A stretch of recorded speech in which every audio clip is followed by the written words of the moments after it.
Government నుంచి ఒక పథకం వచ్చిందండి. ఆ పథకానికి ఇప్పుడు చంద్రబాబు నాయుడు గారు తీసుకొచ్చారా, లేకపోతే జగన్మోహన్ రెడ్డి తీసుకొచ్చారా, లేకపోతే ఇంకోళ్ళు తీసుకొచ్చారా కాదు, గవర్నమెంట్ నుంచి ఒక పథకం వచ్చింది. పేద ప్రజల కోసం ఒక పథకం వచ్చిందని అనుకున్న అదే కదా, ఇంకేం లేదు కదా అక్కడ. పోనీ మీరేమన్నారు, అందులో చాలా అవినీతి జరిగిపోయింది అన్నాను.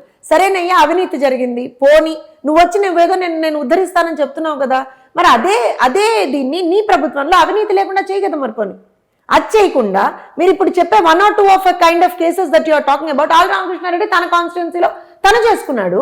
అలా కాదు కదా, గవర్నమెంట్ నుంచి రన్ ఎందుకు మీరు ఇచ్చేసారు, బ్రేక్ చేశారు చెప్పండి. Who gave you that right? అది తప్పు కదా, ఎందుకు బ్రేక్ చేయాలి? రీజన్ ఏంటి? మీరు చెప్పిన రీజనింగ్ ఏంటి? అందులో చాలా అవినీతి జరిగింది అనేది మీ రీజనింగ్, అవునా?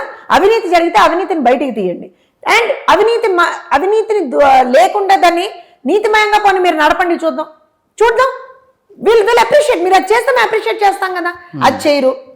అది చేయరు అలానే మీరు కనుక తీసుకుంటే ఇలా వీళ్ళు ఎన్ని రకాలైనటువంటి హామీలు ఇచ్చుకుంటూ పోతున్నా అన్నీ అలానే చేసుకుంటూ వెళ్ళారు. ఇప్పుడు నేను ఏదన్నా మాట్లాడాను అనుకోండి, మీరేమంటారు, మేడం మీకు అసలు వాళ్ళు ఏం మంచి చేస్తున్నారు, అసలు వాళ్ళు ఏం మంచి చేసినా మీకు కనపడట్లేదండి. ఎందుకంటే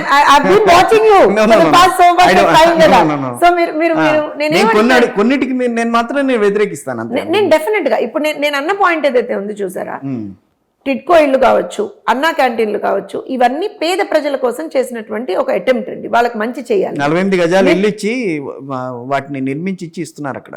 సార్ కట్టిన ఇల్లు ఏం చేద్దాం, వదిలేద్దాం అలాగా? టిడ్కో ఇల్లు మరి దాంట్లో ఏం జరిగిందనో, మౌలిక వసతులు ఉన్నాయో లేవో దాంట్లో ఇల్లు కట్టించి అంటే వాళ్ళు ఎక్కడ బతుకుతారు అక్కడ? సార్ దానికి మౌలిక వసతులు కల్పించలేకపోయేటువంటి అంత దౌర్భాగ్య పరిస్థితి అలా కాదు చెప్తున్నా. మౌలిక వసతులు తీసుకున్నంత ఈజీ కాదు కదా. సెల్ఫీలు అవసరం లేదు సార్, మీరు లోపలని చూపిస్తాం, అదే చెప్తున్నా. సెల్ఫీలు తీసుకున్నంత ఈజీ కాదు. Definitely, if there is a structure, we are showing you. Yes. We are showing you. There is a structure.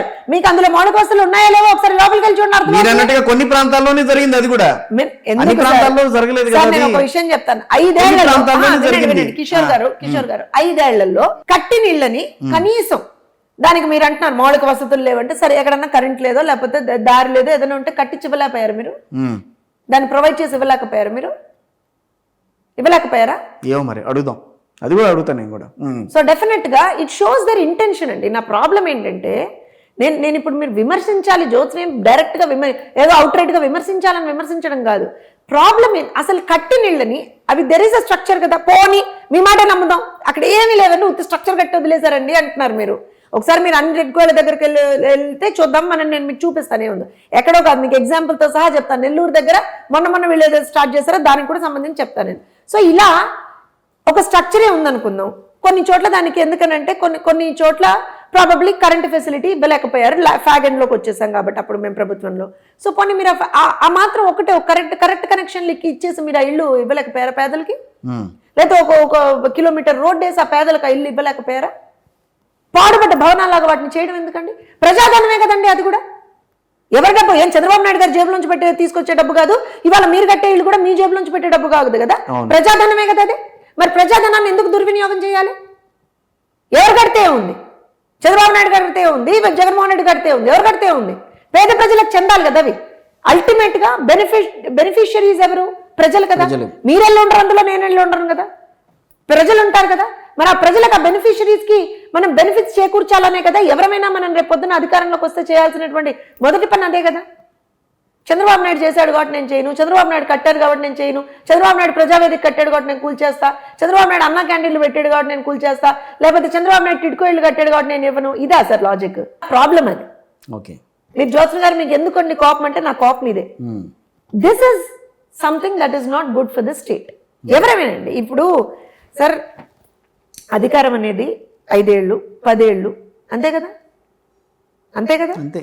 So అలాంటప్పుడు 5 ఏళ్ళో 10 ఏళ్ళో ఎన్నేళ్ళో మనం అధికారంలో ఉన్నప్పుడు ప్రజలకు మంచి చేయాలని మనం ఆలోచన చేయాలి కదా. నేను రేపు పొద్దున నేను పదవి నాది పోగానే ఇంకో ప్రభుత్వం రాగానే ఆ ప్రభుత్వం వచ్చేసి జ్యోత్స్న చేసిందంతా పనికిరాదు అని అంటే అవినీతి జరిగితే గనక దాని మీద మాట్లాడతారు.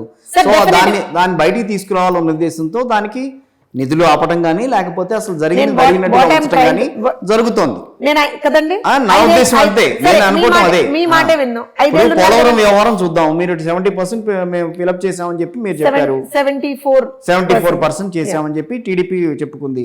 వైఎస్ఆర్ కాంగ్రెస్ పార్టీ వచ్చి ఆల్మోస్ట్ అయిపోయింది, ఆల్మోస్ట్ అయిపోవచ్చిందని చెప్పి వాళ్ళు చెప్పారు. అయిపోయింది, మేము ఇలా స్టార్ట్ చేస్తాం అన్నాడు ఆ రోజున. ఆ మంత్రి తర్వాత వెళ్ళిపోయాడు కానీ సరే ఇలా స్టార్ట్ చేస్తాం అన్నాడు, చేస్తామన్నారు. సరే ఆ ఇద్దరు మంత్రులు మారారు, ఇద్దరు మంత్రులు ఏదో చేస్తున్నారు, వాళ్ళ కింద మీద పడుతున్నారు, చేస్తున్నారు. సో డయాఫ్రమ్ వాళ్ళ దగ్గర నుంచి తేడాలు కనిపిస్తున్నాయి అక్కడ అని వాళ్ళు అంటారు, మేము అన్ని కరెక్ట్ గా కట్టామని ఇక్కడ వీళ్ళు అంటారు. సో అన్ని తేడాలు. ఇప్పుడు ఒకటి, పార్టీలు అనేవి ప్రజలకి సంబంధించిన ఒక జాతీయ ప్రాజెక్ట్ని రెండు పార్టీలు కూడా తమకు అనుకూలంగా మలుచుకునే ప్రయత్నం చేస్తున్నాయి తప్పించి ప్రాజెక్ట్గా అసలు ముందు చేతిలోకి తీసుకోవడమే పెద్ద తప్పు. తీసుకున్నారు, సో దాన్ని ఫిలప్ చేశారా, దాన్ని ఎంతవరకు సస్టైన్ చేయగలిగారు, సో అది పక్కన పెడదాం. సో అదొక విషయం ఒకటి. సో పోలవరం ప్రాజెక్టుకి సంబంధించి మనం మాట్లాడుకుంటే చెప్పండి మాట్లాడండి. సరే, ఇప్పుడు పోలవరం ప్రాజెక్టు సమయంలో మీకు గుర్తుంటే, మీకు తెలుసుంటే, యావత్ భారతదేశంలో ఒక 14 ప్రాజెక్టులు సిమిలర్ లైన్స్ లో స్టార్ట్ అయినాయి. ఓన్లీ 2 ప్రాజెక్ట్స్ వెంట హెడ్. ఒకటి గుజరాత్ లో, I think that's almost started, last year ఎప్పుడో స్టార్ట్ అయింది. ఇంకోటి ఆంధ్రప్రదేశ్ లో. ఈ 2 ప్రాజెక్టులే ముందరికెళ్ళాయి. మీరు ఇవాళ మీరు చేతిలో తీసుకున్నారు, ఇచ్చేసారంటే మేము చేతిలోకి తీసుకోవడం అని కాదు, మెయిన్ కేంద్ర ప్రభుత్వంతో అనుసంధానంలో ఉండి కేంద్ర ప్రభుత్వం దానికి జాతీయ హోదా కల్పించింది ఏమంటారంటే కేంద్ర ప్రభుత్వ నిధులతో అది చెయ్యాలి. కాబట్టి we were in power there and also మేము అక్కడ మిత్రపక్షంగా కూడా ఉన్నాం. ఉన్నప్పుడు చాలా ప్రాపర్ గా ఎక్కడికక్కడ ఎంత త్వరితగతిని దాన్ని చేయగలం అనేటువంటిదే తీసుకొని ముందరికెళ్ళాం. 74% is what we have completed during our tenure. Pattiseema మీద పెట్టిన కాన్సంట్రేషన్ పోలవరం మీద గట్టిగా పెట్టుంటే ఆ రోజు అప్పుడే పూర్తయి ఉండేది.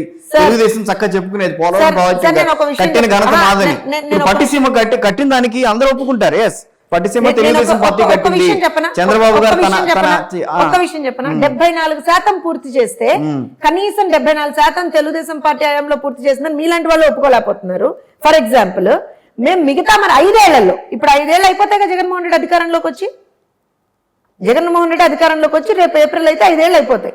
ఈ 5 ఏళ్లలో ఎంత పర్సెంటేజ్ అన్నా కట్టావయ్యా? 5 ఏళ్ళు అంటారు. ఒక విషయం నేను చెప్తాను, 2020, 21, 22 ఏం అసలు దేశంలో ఎక్కడైనా ప్రగతి జరిగిందా? కరోనా వినండి 2020 చాలా హయ్యర్ గా అప్పుడే 2022 వరకు ఏం జరిగింది దేశంలో పరిస్థితులు ఏంటి, ఎట్లా ఉన్నాయి? 3 ఏళ్లలో కంప్లీట్ చేయాలంటే ఒకసారి కంప్లీట్ చేశాడని అడుగుతున్నాను. ఎంత శాతం చేశాడు అంటున్నా. సరే, 1%, 2%, 10%, 15%, ఎంతో కొంత వెలికి తీయడానికి సరిపోయింది కదా టైము. అబ్బా ఈ లెక్కన ఎప్పుడు కంప్లీట్ చేస్తాడు సార్? నవయుగతో అవ్వట్లేదు. సో ఇప్పుడు నేనేమంటున్నా అంటే అండి, ఈ 5 years లో సరే మీరు 2 ఏళ్ళు పోయింది, ఇంకో 3 ఏళ్ళు పోయింది, ఇవన్నీ కాదండి. మీకు ఇచ్చినటువంటి సమయం 5 ఏళ్ళు. 5 ఏళ్లలో మీరు అందులో అవినీతి బయటికి తీస్తారా, లేకపోతే దాన్ని అవినీతి బయటికి తీసే మేము 10 ఏళ్ళు అవినీతి బయటికి తీసుకుంటూ కూర్చుంటాం, ప్రాజెక్ట్ ని కంప్లీట్ చేయమని చెప్పడానికి లేదండి. మీరు అవినీతి జరిగిందని చెప్తున్నారు, మీ దగ్గర ఆధారాలు ఉన్నాయి, ఇది ఉన్నాయి అని చెప్పారు కదా. అప్పుడు మరి ఆధారాలు ఉన్నప్పుడు అవినీతిని ఎందుకు ప్రూవ్ చేయలేకపోయారు? ఇదే పోలవరంలో అసలు రూపాయి అవినీతి జరగలేదని చెప్పింది కేంద్ర ప్రభుత్వం మళ్ళీ. So we have to talk about all that. And ఇక్కడ నేను ఏమంటున్నా అంటే, మీ అసమర్థత కదా, 5 ఏళ్లలో మీరు పూర్తి చేయలేకపోవడం మీ అసమర్థత. అది దాన్ని తీసుకొచ్చి కూడా మళ్ళీ చంద్రబాబు నాయుడు గారికి ఆపాదిస్తామంటే ఎలాగా? ఇవన్నీ కాదు సార్. నేను ఇంకో విషయం చెప్తాను. ఆంధ్రప్రదేశ్కి రాజధాని ఏది? అమరావతి రాజధాని అనేటువంటిది ఆ రోజున చాలా క్లియర్గా అన్ని పార్టీలు యాక్సెప్ట్ చేసిన తర్వాత కేంద్ర ప్రభుత్వం అప్పుడు ప్రధానమంత్రిగా ఉన్నటువంటి మోదీ గారు వచ్చి దాన్ని ఇనాగ్రేట్ చేసి శంకుస్థాపన చేసి వెళ్ళారు. మట్టి నీళ్ళు చేసి వెళ్ళారు కదా, అయిపోయింది కదా. అయిన తర్వాత అక్కడ బిల్డింగ్ కన్స్ట్రక్షన్స్ జరిగాయి, లేఅవుట్స్ జరిగాయి, అన్నీ జరిగాయి. ఇవాళ అదే బిల్డింగ్లలో కూర్చొని వీళ్ళు పాలన కొనసాగిస్తున్నారు 5 ఏళ్ల నుంచి. గ్రాఫిక్స్ అన్నారు, ఇవన్నారు, అవన్నారు, కానీ అదే గ్రాఫిక్స్ లో కూర్చొని నిజంగా కూడా అదే బొత్స గారి మాటల్లో చెప్పాలంటే అదే శ్మశానంలో కూర్చొని వీళ్ళు పాలన చేస్తున్నారు ఇవాళ 5 ఏళ్ల నుంచి కూడా. కనీసం ఒక్క ఇటుక వేయలేకపోయారు. నాకు చేత కాదని చెప్పనన్నా చెప్పాలి, లేదంటే దానికి మళ్ళీ కొత్త రాగం ఏంటి? వినండి, 3 రాజధానులు కొత్త సచివాలయం వచ్చేసింది అక్కడ, తర్వాత అసెంబ్లీ ఉంది అక్కడ, ఇంకా మళ్ళీ దానికి అభివృద్ధి ఏంటి? ఒక్క విషయం, వాళ్ళు ఏమన్నా అక్కడ ఉంటారా? ఫ్యామిలీలో ఏమన్నా అక్కడ ఉంచుతారు ఎమ్మెల్యే ఎంపీ ఒక్క ఎవరు నిమిషం, వాళ్ళ ఒక్క నియోజకవర్గాల్లో నిమిషం, ఒక్క గడప గడపకు వెళ్ళమని చెప్పి ఆయనే చెప్పాడు. వీళ్ళు అన్నింటికి వెళ్తూనే ఎక్కడ ఉన్నారు. వెళ్తున్నారు సార్? మీరు కూడా భలే చెప్తారు. ఎక్కడ వెళ్తున్నారు? నేను ఎక్కడ వెళ్తున్నారు? ఒక్కళ్ళు వెళ్ళట్లేదు. వాళ్ళ పాలసీ అందుకే చెప్తున్నా నేను తీసి అంతే. చేస్తున్నారు. ఇప్పుడు నేను ఒక విషయం చెప్తున్నాను. సరే. మీరు 3 రాజధానులు అన్నారు. సరే, నేను ఇది కట్టలేను కాబట్టి నేను ఏదో కొత్త రాగం ఎత్తుకున్నానని జగన్మోహన్ రెడ్డి చాలా క్లియర్ గా తెలుసు ఆయనకి. ఆయన ఏదో కొత్త రాగం ఎత్తుకున్నాడు. అలా అని కాదు అది. దాంట్లో కూడా ఉంటుంది. దాంట్లో లాజిక్ ఉంటుంది. నేను తీసుకొచ్చిన 33,000 ఎకరాల్లో 33,684 సంథింగ్ ఏదో ఉంది. సో దాంట్లో ఇన్సైడర్ ట్రేడింగ్ జరిగిందని ఆల్రెడీ కేసు కూడా పెట్టారు దానికి సంబంధించి. లేదని చెప్పి హైకోర్టు నుంచి సరే, కూడా వచ్చింది. ఉందా లేదా అనేది ఇంకా అరే, ఇవ్వాలి, బయటికి ఇంకా రాలా. ఇప్పుడు We cannot decide everything on our own.